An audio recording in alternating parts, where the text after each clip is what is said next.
Indian miners health के आज इस सीरीज़ में हम जानेंगे थोड़ा सा इंट्रोडक्शन, थोड़ा सा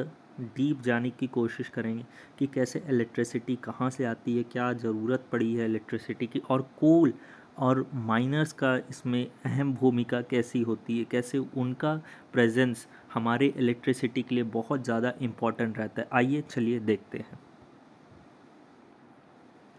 Indian miners health in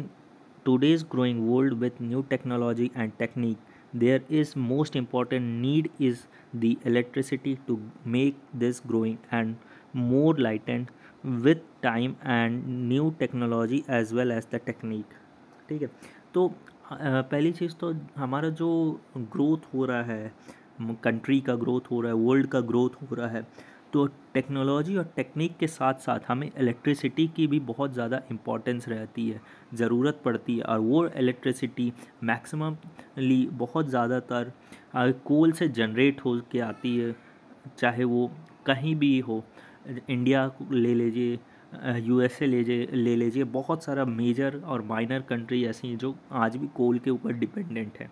we enjoy the lights over the nights in the removing the darkness from each and every where till our sight is seen. हम मतलब जहाँ तक अंधेरे में देखा जाए तो एक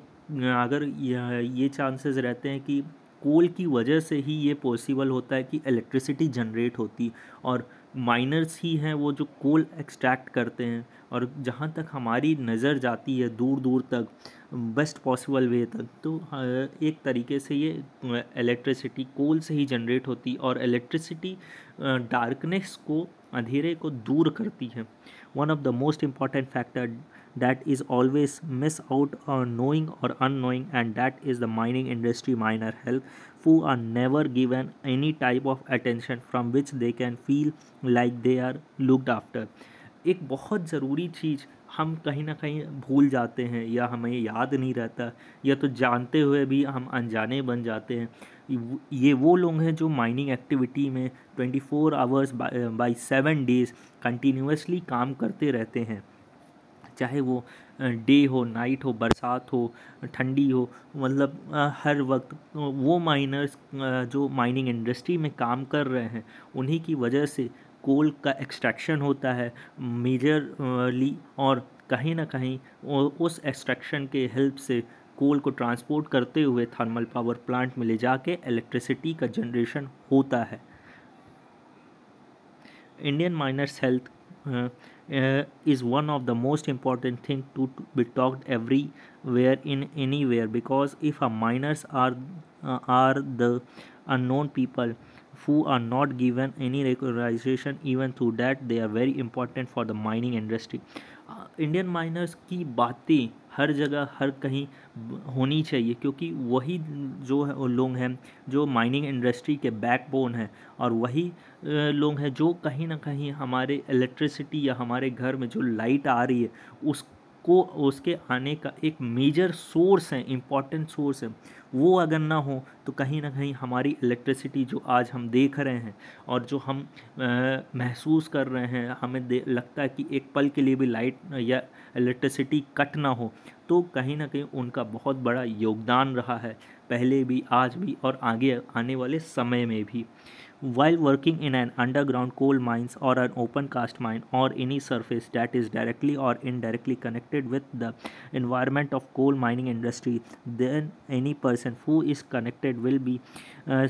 have some diseases which can or will harm your body in many various types। अब देखिए, जो माइनिंग इंडस्ट्री में माइनर्स बहुत इंपॉर्टेंट फैक्टर हैं, बैकबोन है माइनिंग इंडस्ट्री के। अगर वो काम कर रहे हैं, वो कहीं ना कहीं एक हेल्थ इफ़ेक्ट या हेल्थ डिसीज़ होगा ही होगा, क्योंकि बहुत लंबे समय तक 8 से 10 घंटे के समय एक्सपोज़र में रहने की वजह से, खासकर अंडरग्राउंड कोल माइंस में, तो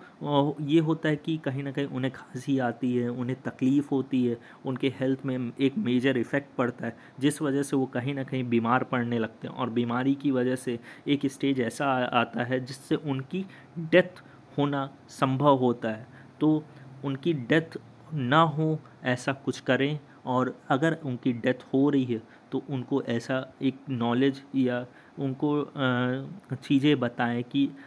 ऐसा करने से डेथ ना हो और ऐसा ना करने से आप हेल्दी रहोगे। कई ऐसी चीज़ें रहती हैं कि हम ना जानते हुए भी उसमें जाके चले जाते हैं जो हमारी बॉडी को हार्मफुल करती है, जैसे कि निमोनोकोनोसिस, एस्बेस्टोसिस,